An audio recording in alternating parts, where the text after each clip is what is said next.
Hi, Fee. Obviously, you made a statement with your play, but you guys made a statement about the pay today, and it said, pay us what you owe us on the shirts. It's going to get a lot of attention. If you could just say in the simplest form to those who are just getting aware of this now, what do you mean by what you owe us? The players of what is building this brand in this league. There is no league without the players. And, the past, present, the ones coming up, they're the ones that have put in the blood, sweat, and tears for the new money that's coming in. And so we feel like we are owed a piece of that pie that we helped to create. So that's basically what that is. Napheesa, next question to your right in the front row. Napheesa, Nick Hamilton, Nicast Media. Speaking about the statement that you all collectively made and having the fan support, what do you want the other fans that may not fully understand what you're fighting for? What is the message that you want to convey over for the rest of the season? And are those shirts that you guys will be wearing, for the remainder of the season as well?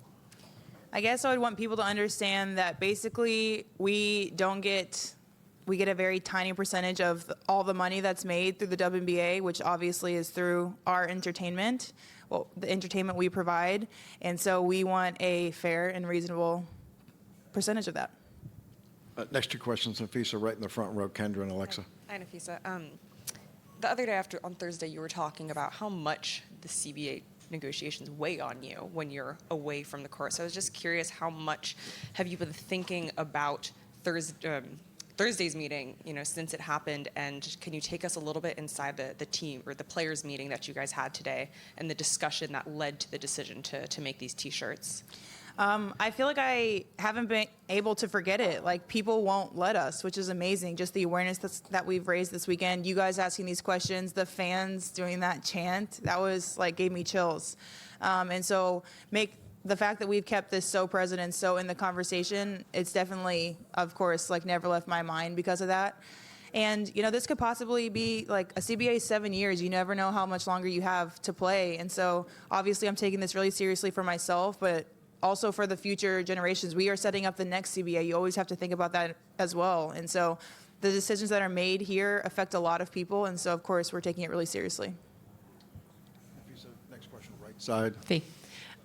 You mentioned the chants afterward. How important is it to have fan support, and how much pressure? I mean, it's one thing for you guys to express your demands, but it's another thing when the league and the owners know that the fans are on your side and not theirs.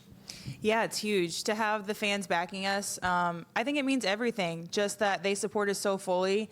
And, a lot of things are of court was a court of public opinion, and it does matter what people are thinking. And I think they, of course, as the league, recognize that as well. So adding that pressure is really great for us. So I'm really grateful that the fans are backing us so fully. Next question, Napheesa, in the center, second row.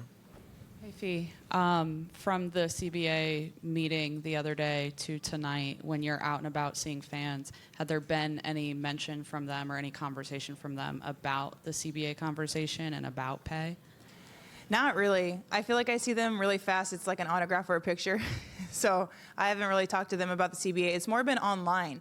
I've seen a lot of discourse that's been getting a lot of traction, just people talking about the interviews that players are doing, what we've said, what we've spoken out on. And so, yeah, I've seen it a lot more there. Next question, Fee, second row, center. Fee scored, a record 36 points. Your team scored a record 151 points. Just how much fun is it just to be out there with new players and obviously different rules too? It's so fun. And, by design, I try to make my team not have that many new players. I've played with a lot of them. And so it was so good to get back with them, play with, like you said, some of those new players that I haven't played with before. And we set a lot, like you said, a lot of records. Skylar had a triple-double, which is insane in an All-Star game. We set the record for scoring. It's just so fun. We had a really great time. Who has? Okay. Next question, center, second row.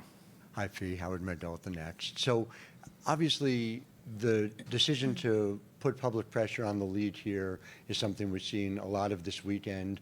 What has changed for the PA that's kind of led to this becoming a part of this negotiation? Or is there a dissatisfaction with how things have been going? It seems like there's obviously a clear increase, and I'm wondering when and how that decision was made. Well, you know, there's not going to be another time this year before the CBA gets done that we're all together like this, where you have so many players from so many different teams getting things done. And, you know, the last night, like bubble situations, all-star situations, you have to take advantage of those because it doesn't have to happen often. And especially when we're right in the thick of it right now, we just thought this was a perfect opportunity to raise awareness for what we're doing and do it together.